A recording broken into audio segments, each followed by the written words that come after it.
Hi guys, para maabot na natin yung ating reservation, simulan na natin ang interview dito sa Kimi Doesn't Talk. Bakit ang tapang nyo? First of all, dahil siguro pinatapak ako ng panahon. Yan. Sabihin na natin na experiences made me like this. Yun siguro. At saka siguro partly na din na the way I was brought up. Kung paano ko pinalaki siguro. Two factors, the way I was brought up by my parents and the environment, and secondly, experiences na nagpatapang sa akin. Meron bang time na gusto nyo nang sumuko? Meron din. There was a time nga na, ngayon mo lang siguro ito maririnig. Yeah. There was a time siguro na sobrang dami ng problema. Para I was driving. Tapos minsan sabi ko, ano kaya kung ibangga ko yung sasakyan? Pero, of course, alam mo yung pag...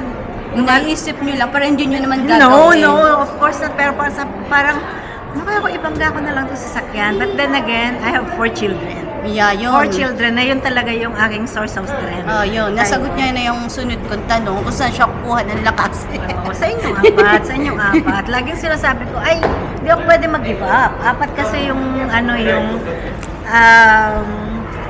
apat yung Naasa big sa inyo. whys Yeah. ko kung bakit kailangan kong maging strong, kung bakit kailangan kong manatiling sane. At saka, alam ko na God entrusted me for the 4 of you. Meron bang bagay na hindi nyo kayang gawin para sa anak nyo? Parang wala. Wala? Parang wala. parang kaya kong gawin anak lang. Na proud kayo sa amin, pero proud ba kayo sa sarili nyo? Oo. Yes. Oo, proud ako sa sarili ko dahil nakikita ko yung 4 na bata na pinalaki ko. Of course, not solely ako yung nagpalaki sa inyo. Marami. Of course, maraming support, yung support system na nakapaligid sa akin. Kaya napalaki ko kayo ng mabubuting tao. And for that, I'm proud. Doon kayo pinaka-proud. Doon ako pinaka-proud na ang aking mga anak ay mabubuting tao, mababait, mga successful sila in their own way. Pinipilit nila na i-empower yung sarili nila. Dahil nakuha namin yun sa inyo. Thank you naman. May mga bagay ba na gusto nyo pang patunayan para sa sarili nyo? Para sa sarili ko, wala. Wala. Wala. Sa ibang tao meron. Para sa sarili ko, wala. Sa ibang tao? Ang gusto ko patunayan sa sarili ko that I can still do more dahil I'm still willing to do it, and I'm still willing. I still want to inspire people na dahil buhay ka pa and you still have the energy and you have the luxury of time, you can still do a lot. Marami ka pang pwedeng gawin, not just stay at home and do nothing and watch TV the whole day. Parang masarap na matuto. Ito, sigurado madaming nagtatanong nito. Bakit gustong-gusto nyong yumaman? Dahil, ito rin, way back when, may nangyari sa akin na ayoko sana sabihin kasi syempre, Hindi nyo kailangang ibigay ng detalye. maraming rason kung bakit gusto kong yumaman. Dahil ayokong maranasan ng mga anak ko at ng mga taong mahal ko sa buhay maramdaman nila yung insecurity. Mm-hmm. Alam mo, nung natatandaan ko nung high school, siguro dahil teenager ka, pag teenager ka pa lang, parang mababaw yung yung insecurity mo lumalabas na, syempre, from public school, lagi ko itong nakukwento. Galing ako sa public school. Pagkatapos, biglang lumipat ako sa private school na ang mga classmates mo, mga new friends mo, yung iba yung level ng kanilang estado sa buhay, iba kaysa sa nakikita ko bakit sila hinahatid sa nakakotse, pagkatapos bakit ako'y naka-jeep. Yung mga tipong ganun dahil teenager ka at hindi mo naman naiintindihan na syempre hindi mo pwedeng ikumpara yung sarili mo sa iba. Yun yung number 1. Ayokong maramdaman ninyo na ng mga anak at apo ko na bakit iba kami? Bakit kulang kami? Ayoko maramdaman ninyo yung insecurity. And syempre, let's face it, kapag meron kang financial capacity, madali kang mas less ang problema. Okay? Tapos ang number 2, naranasan ko kasi kung bakit gusto ko yumaman. Then, nung may mga panahon na yung mga kapitbahay namin, na may mga pagkakataon na, alam mo, pagka ikaw yung hindi nila ka-level, parang ikaw yung utusan nila. Siyempre, ayoko ding mangyari sa inyo yon. Mayroong pagkakataon na wala akong trabaho noon eh. Kasi nag-aaral ako at the same time, anak ko na si kuya mo. So, wala akong financial capacity to make a decision on myself. Wala akong voice, in short. So, at pag wala kang pera, pag wala kang kapasidad, wala kang option kundi mag-yes. Hindi ka makaalis sa sitwasyon na nagpapasakit ng damdamin mo. Yun, naalala ko noon eh. May ginawang masama sa akin pero hindi ako pwedeng hindi sumunod kasi wala akong trabaho. So yun, kaya ngayon, no. Ayan yung sabi nga, ano ba daw yung motivation ko? Bakit ngayon? Pwede naman akong umasa, pwede naman ako, no. Kasi kapag ang babae especially, when you are relying on somebody, you are liable to say yes to whatever that somebody wants you to do. At yun ang hindi ko gusto. Tsaka fulfillment nyo din yun sa Tsaka sarili. fulfillment ko nyo sarili na. ko. Yan, correct. Diba? Tsaka, Sarap ng yeah. you make your own money, you make your own decision, nakakapagbigay ka sa gusto mong bigyan, kasi meron kang ibibigay. Yun ang sagot. Huwag kayong bash ng basya. Bakit gustong yumaman, ganyan-ganyan. Tsaka hindi nyo kasi naranasan yun. Tsaka ito yung tandaan nyo, yung money ay tool lang. Tool. Money is a tool. Pero yung gusto nyong goal ay freedom. Correct. Tsaka ang dami nyong pwedeng gawin sa pera. Ang dami nyong gustong matulungan. Yun, hindi nyo naman sasariliin. Gusto ko yumaman dahil gusto ko dito hindi. Madami kayong gustong tulungan. Going back sa pagiging mother, anong pinaka-challenging bilang magulang? Lalo na, naging single mom kayo. Tapos may dumagdag pa. Ang unang, kung papaano mo ipapakita sa mga anak na pare-pareho sila, na wala kang pinapanigan. Pagkatapos, ang isa pang challenge doon, ang mga anak kasi magkakaiba. Sabi nga lagi ng inay noon, alala ko, pagdami ng anak, pagdami ng ugali mo. So yun, syempre, paano ka mag-a-adapt? Kung maliliit pa kayo, syempre, kapag nagkakasakit, tapos yung paano mo babalansehin yung oras mo at attention. At tapos syempre, nung mga anak ay in love na, masakit sa magulang na makita mong nasasaktan ang anak mo dahil that's one thing na hindi mo kayang alisin yung pain na yun. Nararanasan nila yung masaktan. It's for their own growth and development, of course, as a human being. Pero masakit sa magulang na makita mo na nasasaktan ng anak mo and yet wala kang magawa.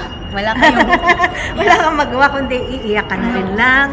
At saka yun nga yung kung pwede lang ikaw na yung masaktan eh. Nasasaktan ba kayo kapag may nagsasabi na yung, alam nyo naman kapag nagko-compare notes. Compare notes? Nasasaktan ba kayo pag may nagsasabi na yung mga anak ni Vanjie, mawalang title, ganyan? Ba hindi? Hindi anak. Me personally, hindi. Because it's not important. Yeah. Hindi importante anak. Lalo na dito, hindi talaga importante dito sa Holland. Oo, wala.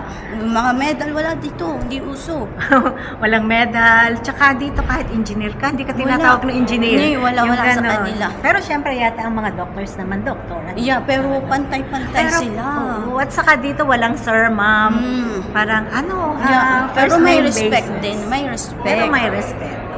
Para sa akin yung titulo hindi masyadong importante. Siyempre masarap. Masabi, ako kasi Tsaka pinaghirapan din naman yun. Ako nung bata, gusto ko, sabi ko, pag ako nag-aral sa college, gusto ko pagka-graduate ko, mayroong ilalagay before my name.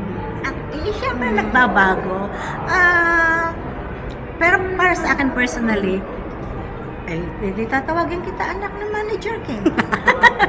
Pero hindi. Para sa akin ay kahit walang titulo ang mga anak ko, ako'y proud sa kanilang mga na-achieve. Yeah, pero tingnan nyo, sino sa aming apat ang walang business? Mga negosyante Mga talaga. negosyante. Tsaka kita nyo naman, pinalakan naman kaming maayos. Oh, yes, importante yan. Siyempre, Para sa akin, yun. may face naman na sasakit talagang ulo ng mga magulang. Anong kaibahan ng generation noon sa generation ngayon? Napakadami anak. Nung generation namin, lagi kaming nakikinig sa magulang. Kami hindi. Hindi, mahigpit ang mga magulang noon. Iba noon. Ngayon, mahigpit din, pero ngayon, parang mas maluwag ng konti. Ayan. Ito ang opinion ko naman. Yung mga bata ngayon, vocal sila sa nararamdaman nila. Kasi kami, promise, takot kami nung bata na magsabi dahil parang papagalitan kami. Pero ngayon parang hindi, naiintindihan na ng mga magulang ngayon kasi hindi naman yung way na sasagot kami. Ito pa din ang napansin ko. Yung generation dati, opinion ko lang to takot silang mag-share ng idea.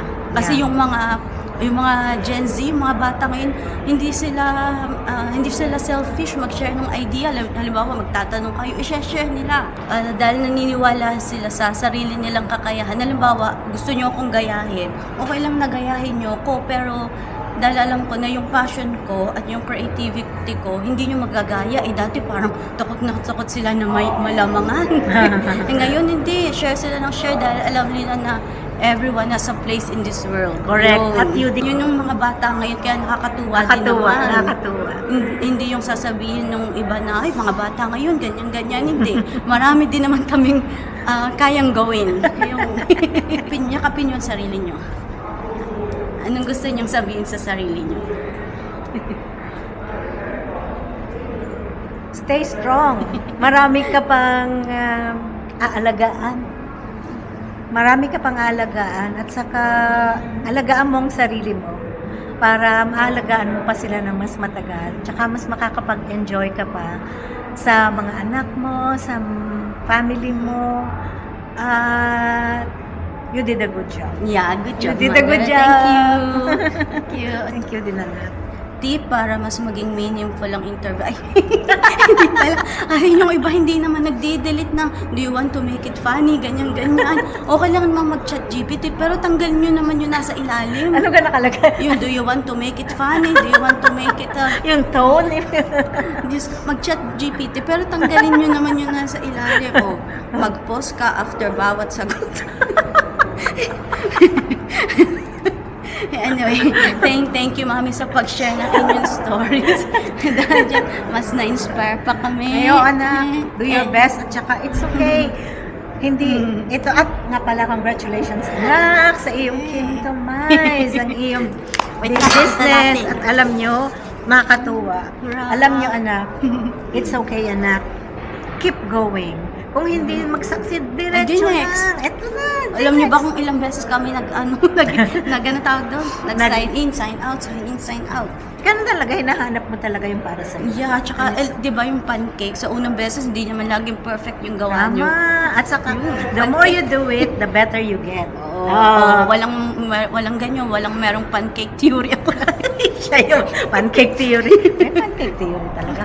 Meron ka? Pwede na anak, ipapatent natin. Sige. Pagkitaan natin. Sige. Thank you. Welcome anak, love you. Ay, ano palang greeting niyo sa birthday namin? Anak. Di pa pala tapos. 37 na anak, it's Ano okay. i-reveal? Bakit ba? Bakit ba? Biruin mo 37 ka na, biruin mo, ganyan itsura mo. Mukha ka 25. Ito nga 60. Mukha 25. Diretso lang anak. Siguradong nandidiyan ng success para sa inyo. Happy birthday. Keep going and stay strong. At saka kung anong passion mo anak, do it. Gawin mo yan kasi diyan ka gagaling. And I'm proud of you. Thank you. I'm proud of you dahil talagang naiisip mo itong mga, saan pinagkukuha kami ang mga ideas na yan? Talagang magaling ka kayo. At saka ikaw talagang aming viral queen. Ikaw lang talagang nakaka-1,000,000, naka-million views ka. Anak 2.3. paturo. May 2.3 million views siya. Hindi na sa pagmamayabang. I-cash na naman natin.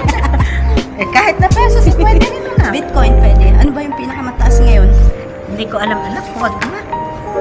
Kaya mo na munang bishops. Diretso na tayo sa restaurant.